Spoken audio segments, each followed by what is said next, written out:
ہونے کے چانسز ہیں. لہذا عقل مند انسان اگر ہے تو جب بھی دعویٰ کرے گا تو اپنا دامن بچا کے دعویٰ کرے گا کہ ہم جو دعویٰ کریں تو کم سے کم اس دعوے کے اوپر، اس چیلنج کے اوپر کھرے اتر سکیں. ہے کہ نہیں؟ خود دعویٰ. لیکن اگر کوئی دوسرا ہمارے بارے میں دعویٰ کرے تو یہ بڑا سخت مرحلہ ہے. باپ بیٹے کے لیے دعویٰ نہیں کر سکتا. ہے کہ نہیں ہے؟ استاد شاگرد کے حوالے سے دعویٰ نہیں پیش کر سکتا کہ اگر کرے گا تو وہ بھی کرے گا تو اس کو بچا کے کہ اتنا ہی اس کے بارے میں کہا جا سکے کہ جو مبالغے کی حد تک نہ جائے، ورنہ کہیں ایسا نہ ہو کہ کہہ دیا جائے اور وہ ثابت نہ کر پائے. نتیجہ یہ ہے کہ وہ تو بعد میں ذلیل ہوگا، استاد پہلے ذلیل ہو جائے گا. غور کیجئے گا میں کیا کر رہا ہوں، کتنا سخت مرحلہ ہے. کیوں نہیں کر سکتا؟ اس لیے نہیں کر سکتا کہ بھیا اپنے آپ کو پہچاننا مشکل ہے تو دوسرے کے بارے میں ہے کہ نہیں. من عرف نفسہ فقد عرف ربہ، کہ جس نے اپنے آپ کو پہچان لیا اس نے اپنے رب کو پہچان لیا. کون ایسا ہے کہ جو دعویٰ کرے کہ ہم اپنے آپ کو پہچانتے ہیں؟ تو جب اپنے آپ کو پہچاننا اتنا مشکل کام ہے تو دوسرے کو پہچاننا یہ تو اور سخت مرحلہ ہو جائے گا کہ نہیں ہو جائے گا. تو کوئی بھی دعویٰ ہم بھی اگر کسی بھی فن میں، کسی بھی سبجیکٹ میں، کسی بھی موضوع میں کوئی بھی صلاحیت رکھتے ہوں تو وہ دعویٰ پیش کرنا، عقل مند انسان ہے تو کبھی کوئی دعویٰ نہیں کرے گا کسی حوالے سے. ہاں علم کا مظاہرہ اور چیلنج نہیں کرے گا، دعویٰ نہیں پیش کرے گا، اس لیے کہ جانتا ہے کہ ہر 19 کے اوپر اللہ نے ایک 20 رکھا ہے. غور کیجئے گا میں کیا کر رہا ہوں، دعویٰ نہیں کرے گا. اب یہ جائے کہ کوئی دوسرا دعویٰ کرے.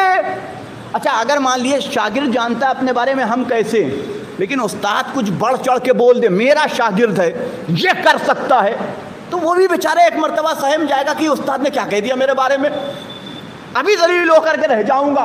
اب یہاں معاملہ عجیب بات ہے، علی دعویٰ نہیں کر رہے ہیں، نبی دعویٰ کر رہے ہیں علی کے بارے میں. غور کیجئے گا میں، علی سے بڑا عالم کوئی نہیں. یہ علی کا دعویٰ نہیں ہے، یہ نبی کا دعویٰ ہے علی کے لیے. اقضاکم علی، غور کیجئے گا، یہ علی نہیں ہے بلکہ یہ دعوی نبی ہے علی کے حوالے سے. تو اب آپ سوچیے علی کی ذمہ داری کتنا گئی کہ ایک طرف اپنے علم کو ثابت بھی کرے اور دوسری طرف نبی کے دعوے کی تصدیق بھی کرے. یہ توجہ رکھیے گا، یہی تو سبب تھا کہ قرآن نے کہا تھا قل کفا باللہ شہیدا. غور کیجئے گا میں کیا کر رہا ہوں کہ میں گواہ ہوں اور ایک اور گواہ ہے کہ جو صاحب علم میں کتاب ہے. ایک صلوات پڑھ دے محمد و آل محمد. میں بات کو ختم کر رہا ہوں اور سمیٹ رہا ہوں اپنی منزل کے اوپر آنے کے لیے کہ جہاں تک میں لے کے آنا چاہتا تھا. آپ سوچئے کہ یہ جو جتنے دعوے ہیں مولا کائنات کے حوالے سے سب کیے ہوئے نبی کے ہیں، اور ان تمام دعوے کو سچ کر کے دکھانا ہے یہ علی ابن ابی طالب کو. کتنا سخت مرحلہ ہے مولا کائنات کے لیے.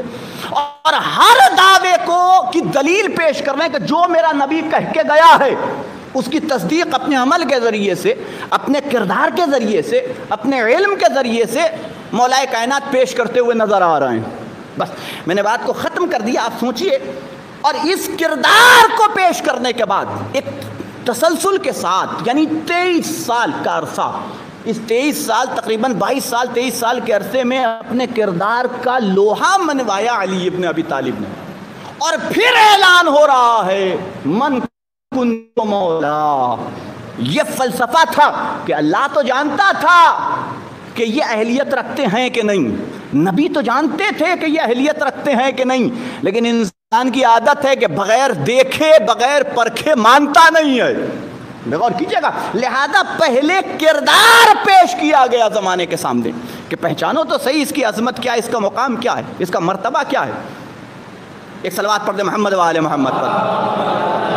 تو چھوٹی چھوٹی باتیں، اور کس جو لیول ہے اسے دیکھیے، ہماری اور آپ کی زبان سے نکلی ہوئی بات اور ہوتی ہے کائنات کے حوالے سے.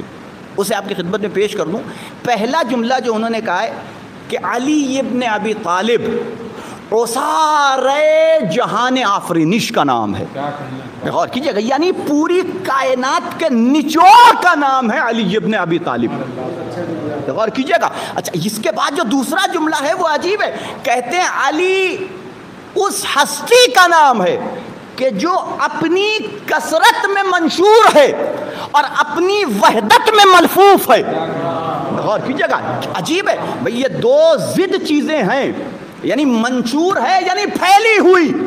بھئی جو شے پھیلی ہوئی ہے وہ سمٹی ہوئی نہیں ہے, اور جو شے سمٹی ہوئی ہے وہ پھیلی ہوئی نہیں ہے.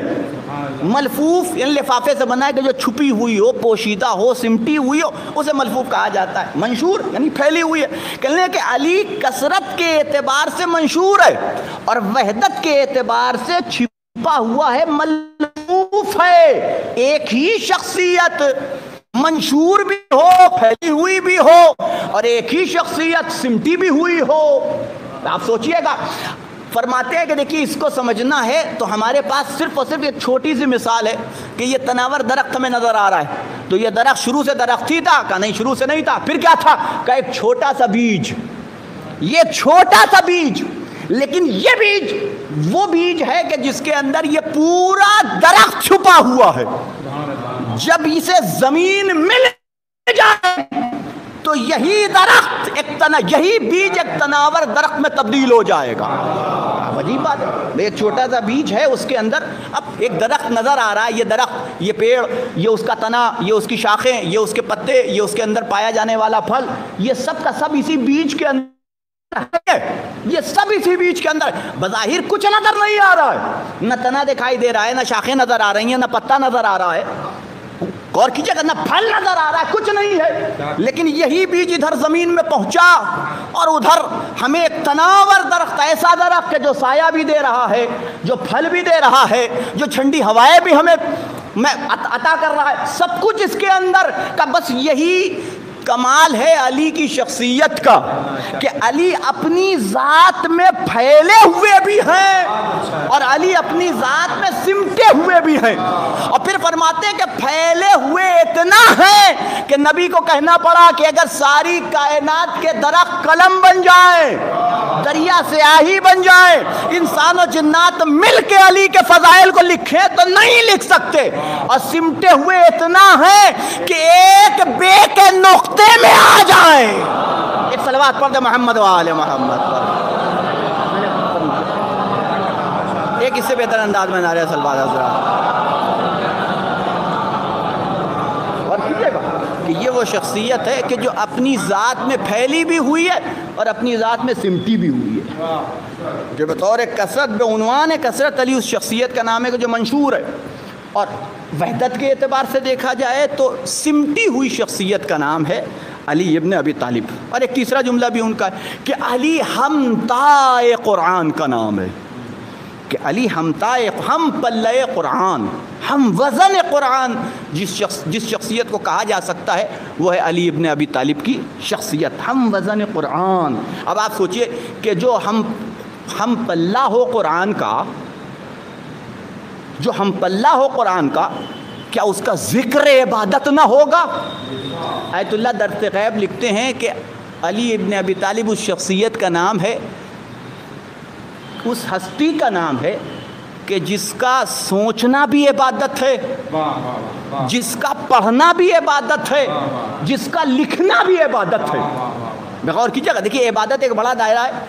آپ سنتے رہتے ہیں اور آپ جانتے رہتے ہیں کہ نماز, روزہ, حج, زکوٰۃ. کہنے کہ تو اب ایک سوال ہے, خود ہی یہ سب ان کا ہی اپنا ایجاد کیا ہوا, میں صرف نقل کر رہا ہوں. کہنے کہ اگر یہ ذکر علی عبادت ہے تو کیا اور عبادتوں کی طرح کا نہیں؟ اور عبادتوں سے اور ذکر علی کی عبادت میں ایک بنیادی فرق ہے. کہ وہ کیا فرق ہے؟ کہ تمام عبادتیں اس وقت عبادت ہیں کہ جب کی جائیں. غور کیجئے گا, نماز بھی عبادت ہے, روزہ بھی عبادت ہے, حج بھی عبادت ہے, زکوٰۃ بھی عبادت ہے. ٹھیک ہے, نماز عبادت ہے بے شک, لیکن اس عبادت کا ثواب اس وقت ملے گا جب پڑھیے.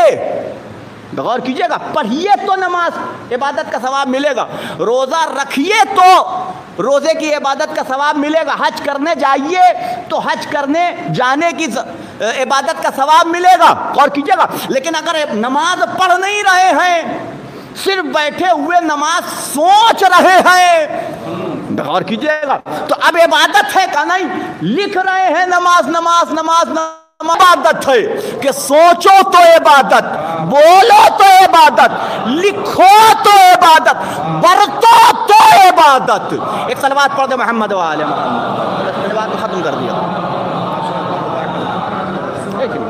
کہ ذکر علی اس عبادت کا نام ہے کہ اس زبان پہ اگر یہ فقرہ ہماری زبان پہ جاری بھی ہو تو عبادت کا ثواب رکھتا ہے، عبادت کا ثواب رکھتا ہے۔ اور کیسی عبادت آپ سوچئے، دیکھیے اب بات آئی ہے الکلام یجر الکلام، بات سے بات نکلتی ہے، اور ویسے بھی ہماری مجلس ایسی ہوتی ہے جو یاد آتا ہے وہی بھی پڑھتے چلے جاتے ہیں۔ ایک صلوات پڑھیں محمد وآل محمد پر،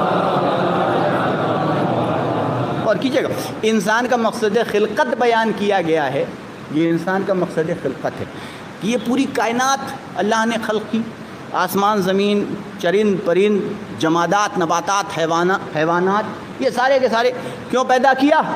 قرآن کا سخر لکم جمیعا، کہ یہ سب کچھ جو کچھ ہے اس کا مقصد خلقت کیا ہے، کیوں بنایا گیا؟ یہ آسمان، یہ زمین، یہ ستارے، یہ کائنات، یہ چرند، یہ پرند، یہ دری کیوں خلق کیے گئے؟ تو اگر قرآن سے پوچھے گا کہ تمہارے لیے، یہ سب کچھ اللہ نے اپنے لیے تھوڑی پیدا کیا ہے۔ آسمان اللہ کے لیے نہیں خلق ہوا ہے، اللہ نے خلق کیا ہے، لیکن اللہ کے لیے نہیں خلق ہوا۔ زمین، ستارے، یہ پوری کائنات، یہ سب خلق کاہے کے لیے ہوئے؟ انسان کے لیے۔ اشرف المخلوقات کا ان تمام چیزوں کو ہم نے ان تمام چیزوں کو تمہارے لیے مسخر کر رکھا ہے، تمہارا تابع قرار دیا ہے۔ یہ اور بات ہے کہ ہمیں بظاہر تو کچھ بھی تابع نظر نہیں آتا، غور کیجئے گا، اپنی اولاد نہیں نظر آتی، چل جائے کہ جانور ہے کہ نہیں، تو کوئی شے ہمارے تابع نہیں ہے۔ قرآن کہہ رہا ہے تابع کا ہے تابع، لیکن وہ فارمولہ تو اختیار کرو، کیا کہنا ہے کہ ساری کائنات تمہاری اتباع میں اور تمہاری پیروی میں آ جائے اور تمہاری آواز پہ لبیک کہتی ہوئی نظر آئے، پہلے وہ روش تو اختیار کرو۔ غور کیجئے گا، آپ خیر یہ ایک الگ موضوع ہے، اس کے اوپر بات نکلے گی تو کہیں اور چلی جائے گی، غور کیجئے گا۔ تو اب پوری کائنات انسان کے لیے پیدا کی گئی ہے۔ چلیے پوری کائنات کا مقصد خلقت سمجھ میں آ گیا کہ یہ جمادات یا نباتات یا حیوانات یہ سب انسان کے لیے پیدا کی۔ انسان کو کس کے لیے پیدا کیا گیا ہے؟ فوراً قرآن نے آواز دی، وَمَا خَلَقْتُ الْجِنَّ وَالْإِنسَ إِلَّا لِيَعْبُدُونَ۔ یہ شرف ہے انسانوں کا۔ اب اس سے بڑا شرف ہمارا اور آپ کا کیا ہو سکتا ہے کہ ساری کائنات کو ہمارے لیے پیدا کیا ہے اور ہم کو اللہ نے اپنے لیے پیدا کیا ہے۔ آپ غور کیجئے گا، اب اس سے بڑا انسان کا شرف اور کیا ہو سکتا ہے کہ یہ وہ مخلوق ہے کہ جسے خدا نے اپنے لیے خلق کیا ہے۔ وَمَا خَلَقْتُ الْجِنَّ وَالْإِنسَ إِلَّا لِيَعْبُدُونَ۔ تو ہمارا مقصد خلقت ہے عبادت اللہ کا، یعنی اللہ کی عبادت یہ ہمارا مقصد خلقت ہے، یہ ہمارا مقصد تخلیق ہے کہ جس کے لیے ہم پیدا کیے گئے۔ اب یہ عبادت کا دائرہ کیا ہے؟ یہ 50 مرتبہ آپ سن چکے ہیں کہ عبادت نماز میں، روزے میں، حج و زکوٰۃ میں محدود نہیں ہے، بلکہ ایک عبادت ایک بڑے دائرے کا نام ہے کہ جس کے ایک چھوٹے سے حصے کا نام ہے نماز، جہاد۔ وہ جو ارکان ہم بتاتے ہیں کہ جس کے اندر نصاب ہے یا اعداد و شمار پائے جاتے ہیں، ان سب کا تعلق عبادت کے اس بڑے دائرے کے چھوٹے چھوٹے دائرے سے ہے۔ یعنی عبادت ایک بڑا دائرہ ہے کہ جس کے اندر انسان کی زندگی کے پہلی سانس سے لے کر کے آخری سانس تک سمٹی ہوئی ہے، اتنے بڑے دائرے کا نام ہے عبادت۔ اور بڑا آسان ہے اتنی زندگی کے پہلے حصے سے لے کر کے آخری سانس تک کو عبادت بنانا، بس صرف شرط اتنی ہے کہ انسان کا ہر عمل ہو تو قربتاً اللہ ہونا چاہیے۔ غور کیجئے گا، وہ ہر عمل انسان کا عبادت خود بخود بنتا چلا جائے گا اور انسان کو اس عمل کے اوپر ثواب ملتا چلا جائے گا۔ غور کیجئے گا، تو ہم کو پیدا کیا گیا ہے عبادت کے لیے، ہم کو پیدا کیا گیا ہے عبادت کے لیے، یہ ہے ہمارا مقصد خلقت۔ آپ سوچئے اس شخصیت کی عظمت کیا ہوگی کہ جس کی ایک ضربت کائنات کے مقصد خلقت پہ بھاری پڑ جائے۔ غور کیجئے گا میں کیا عرض کر رہا ہوں، ایک صلوات پڑھ دے محمد وآل محمد، کہ جس کی صرف اور صرف تلوار سے پڑنے والی ایک ضربت انسانوں کے مقصد خلقت یعنی پوری عبادت۔ اب اس عبادت میں خالی نماز نہیں ہے، اس عبادت میں خالی روزہ نہیں ہے، اس عبادت میں جو نبی کہہ رہے ہیں، جو نبی کہہ گئے کہ ضربۃ علی یوم الخندق افضل من عبادت الثقلین، کہ علی کے ہاتھوں سے لگنے والی ایک ضربت یہ ثقلین کی عبادت پہ بھاری ہے۔ تو اب اس عبادت سے خالی نماز نہ سمجھیے، غور کیجئے گا، خالی روزہ نہ سمجھیے، خالی حج و زکوٰۃ تو خمس نہ سمجھا جائے، بلکہ ہر وہ عمل کہ جو اللہ کے لیے انجام پا رہا ہے، ہر وہ نیکی کہ جس کا حکم شریعت دے رہی ہے، غور کیجئے گا، آدم سے لے کر کے اس دن تک اور اس دن سے لے کر کے قیامت تک جو کچھ بھی اللہ کی رضا کے لیے انجام دیا جا رہا ہے، اس کا وزن ایک طرف اور علی کے ہاتھ سے لگنے والی ضربت کا وزن ایک طرف۔ ایک صلوات پڑھ دے محمد وآلہ وآخر دعوانا الحمد للہ رب العالمین۔ ربنا تقبل منا انك انت السميع العليم، ربنا آتنا في الدنيا حسنة وفي الآخرة حسنة وقنا عذاب النار، رب عاملنا بفضلك ولا تعاملنا بعدلك۔ الحمد لله الذي جعلنا من المتمسكين بولاية علي بن أبي طالب۔ بسم الله الرحمن الرحيم، إن الله وملائكته يصلون على النبي